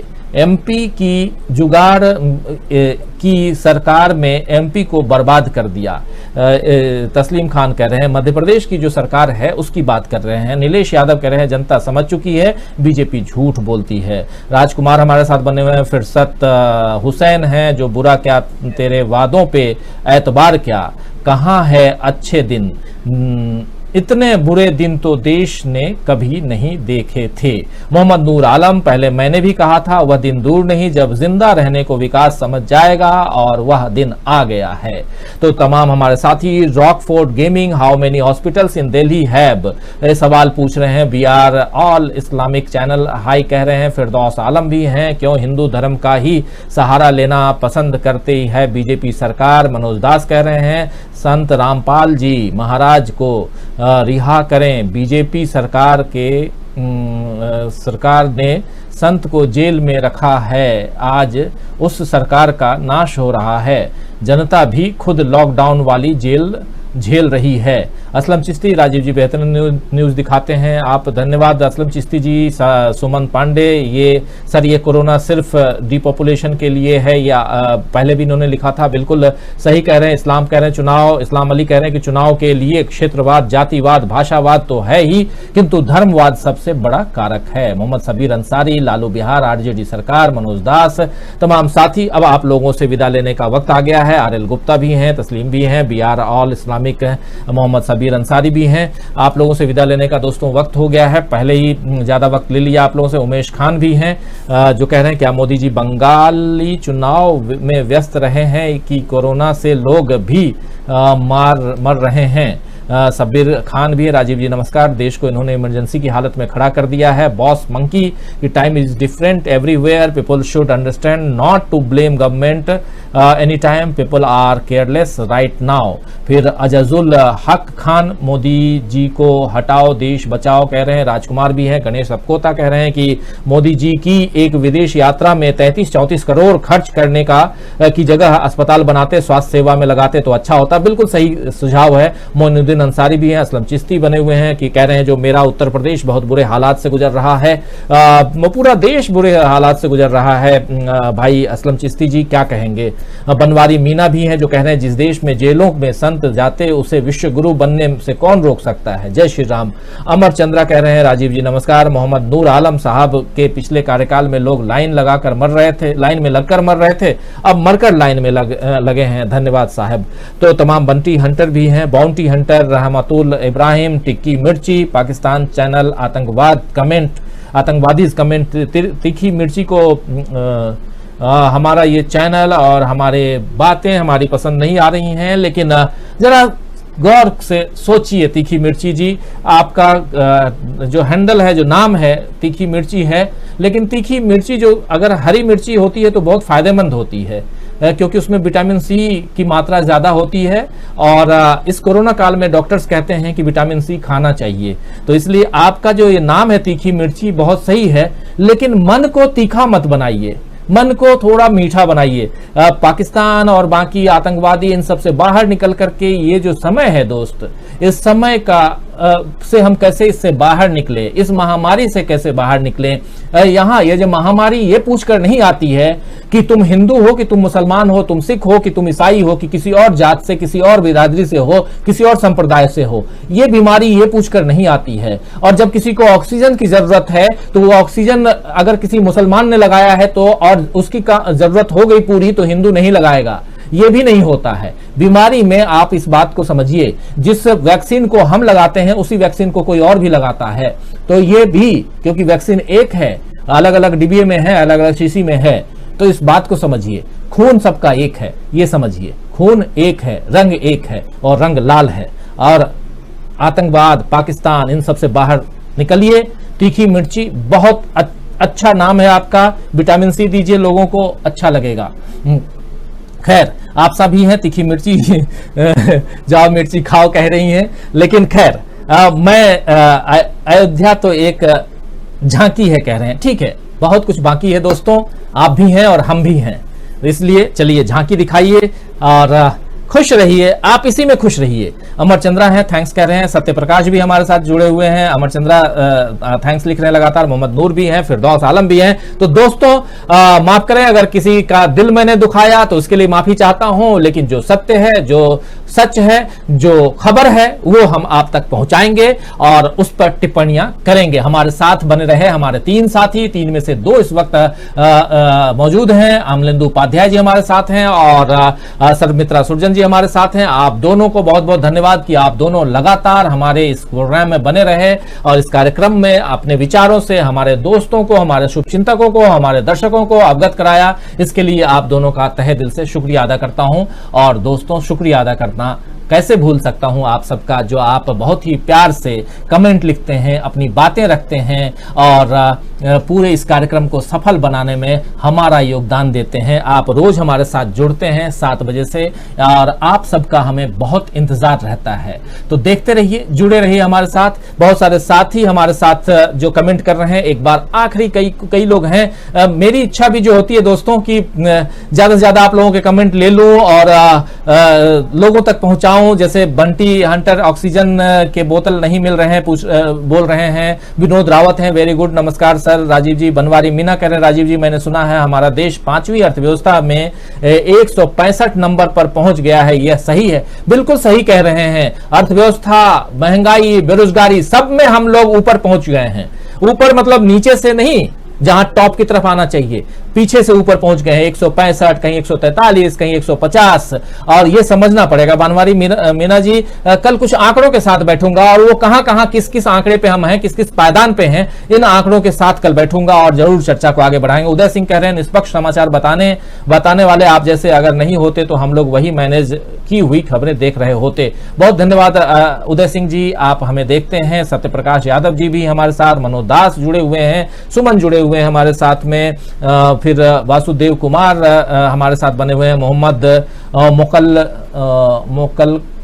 मोकलकरियाथ जुड़े हुए हैं, राजीव जी 5 जगत वह करने वाला मुसलमान को कोरोना वायरस कम करता है, कुछ समझा नहीं, लेकिन फिर भी आप जुड़े हमारे साथ, अपने कमेंट लिखे। मोहम्मद दिलशाद अंसारी भी हमारे साथ में हैं, वासुदेव कुमार, तमाम साथी। अब विदा जरूर लेने का वक्त हो गया है, बहुत ज्यादा आप लोगों का और मिला। नायक ने भी गुड जॉब सर, थैंक्स कहना है। शहबाज खान भी हैं और बंडल कुमार भी हमारे साथ बने हुए हैं। सुमन पांडे गुड नाइट कह रहे हैं। तस्लीम खान आदाब, शुक्रिया कह रहे हैं। और आप सबको भी बहुत बहुत धन्यवाद कि आप लोग हमारे साथ साथ बने रहे, देखते रहिए डीवी लाइव, जुड़े रहिए हमारे दूसरे कार्यक्रमों के लिए, और कल शाम 7 बजे फिर हाजिर होंगे और आप सबका इंतजार रहेगा। जुड़े रहिए हमारे साथ। नमस्कार।